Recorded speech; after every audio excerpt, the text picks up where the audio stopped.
Welcome to MGM Resorts NBA Summer League. Action continuing from fabulous Las Vegas. Not far off the Strip at the Thomas and Mack Center in Las Vegas.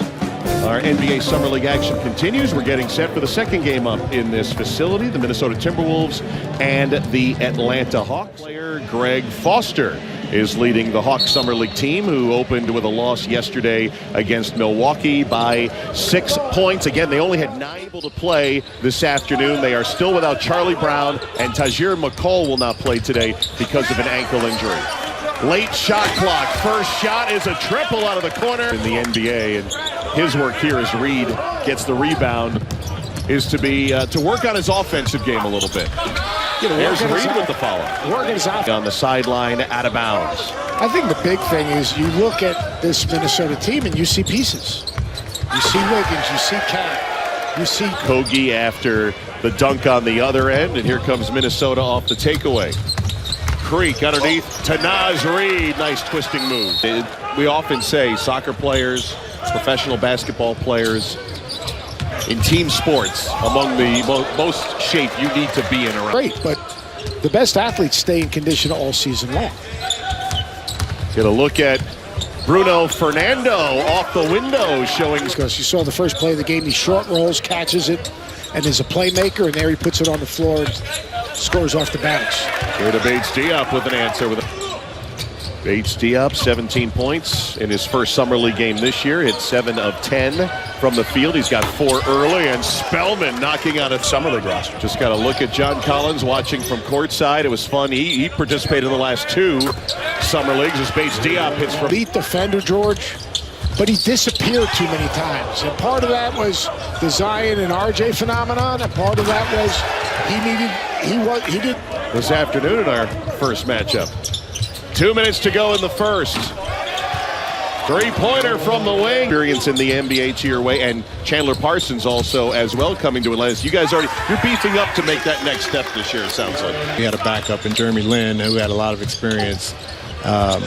Same thing, you get John Collins, who's your second year of the year, who obviously has a ton of experience. And so, although we're young and although we have a bunch of young talent, we still want to have some. Great guy. He's a great coach. He's really impressive. Coming out of Philadelphia from the 76ers down to Atlanta.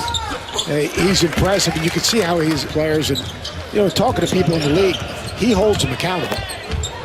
He's going to coach them every day. He's obviously built his reputation. Going for the slam. Fernando did not give up any ground. Mooney, jump pass. Spellman finishing. He kind of gets fired up in the course of the game, and I have this saying: treat every day like it's your first day on the job. If he can maintain that. Tech kind of come off the radar, like he's way off the radar coming out of the high school. He wasn't a top 100 guy, basically, coming out of high school. He's got this big physical body. He's an extremely type player that the big question is, can he make shots? He finds ways to score. He gets angles. And that's a big three for him. We're supposed to be doing the second-year players in Summer League. They've been basically dominant players for Minnesota, combining for 23 points by making shots, knowing where their shots are coming from, and playing winning basketball. Contain the basketball and still contest a shot. Loose ball out toward midcourt. Seibert's going to win it. Great behind the back to Fernando for the jam. Summer League. Great motor. Plays really hard, big body, but he shot the ball well. Thomas Wimbush with the lay-in. A field goal. Atlanta's shooting 26% from the field. That might be part of the reason, and they've turned it over. DeAndre Hunter not able to get it done there, and Mitch Creek on the other end. Broadcast on national television. A little bit of a shorter clock, and trying to run some semblance of offense. But he ran the floor, thought he rebounded the basketball, showed some versatility. Yep, played a couple of 4-minute stints in the first half, and through contact, counted it. The ability to guard the elite guards in the NBA. If he can complement that on the other side, then all of a sudden you have a guy that can help you win games. A little rite of passage, too, because those guys were here in that position a couple of years ago when they participated in Summer League. DeAndre. And this is a perfect example. You see DeAndre, and he's trying to figure out where he fits in on this possession. Big time shot by Spellman. Was going nowhere. Knocked one in from the baseline. Minnesota's missed 16 of its last 18 shots, and Spellman with the rejection. He's playing the 4 position, and then he's actually played the 5 at times out here.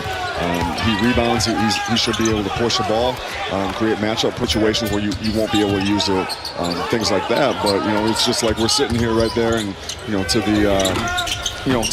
the eye in the moment. We're in talks with a number of guys right now. So until things get ironed out, down the line, we like what we have out here. Somebody on a personal level, you're much more likely to be able to connect with them, in a professional way.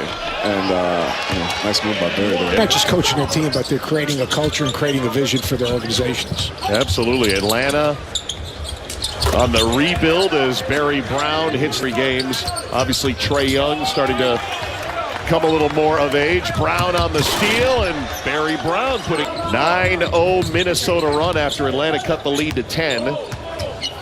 Lead rebuilt, and now over 20 points as Jared victory press conferences after the game for both DeAndre Hunter and Bruno Fernando. Martin with the putback. He was missing a couple of guys with injuries. Charlie Brown, who is a rookie out of St. Joe's, with a sore hip, missing his 2nd straight game. Here's Spellman with the jam.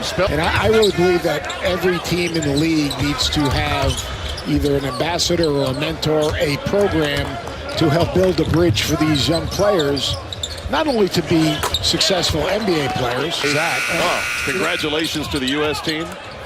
To me, watching that team play is a great lesson for all of us in terms of people accepting roles, people all being on the same page. The trust that they have. Become such an international sport, those seeds sowed by coaches long ago. The late Dr. Jack Ramsey, Hubie Brown, our colleague as well. Here's Mooney on the run on Okogie, a great chase down block. And Atlanta will get 2 in the end. And just a really good person. And those players that will play for him will have a great experience. You know what's not good, though? What's that? I'll tell you what's not good. If you miss 11 consecutive threes and have 8 assists and 20 turnovers, that usually... Many things you can find, right, as an athlete after your professional days are over with? I'm not a good golfer like that, but the only reason I think I play golf is to either win or lose and be miserable or happy. Euroing his way down the lane. Count it for Marquise Moore.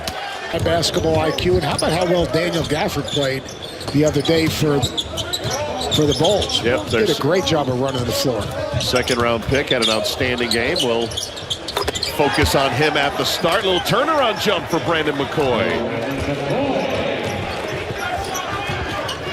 Well, they're looking for McCoy to have a little bit of a bounce back in the G League last year. Actually shot it under 50% opener against Milwaukee. Final 45 seconds as Minnesota will drain the clock a little bit. But a find of Canyon Barry underneath. The Timberwolves will go to 2-0 under Pablo Prigioni here in the Vegas Summer League. We'll get one more shot attempt. A 3-pointer, no. Rebounded by McCoy. Minnesota, a winner over Atlanta, 90-66. Pablo with the handshake for Greg Foster, whose Atlanta Hawks drop to 0-.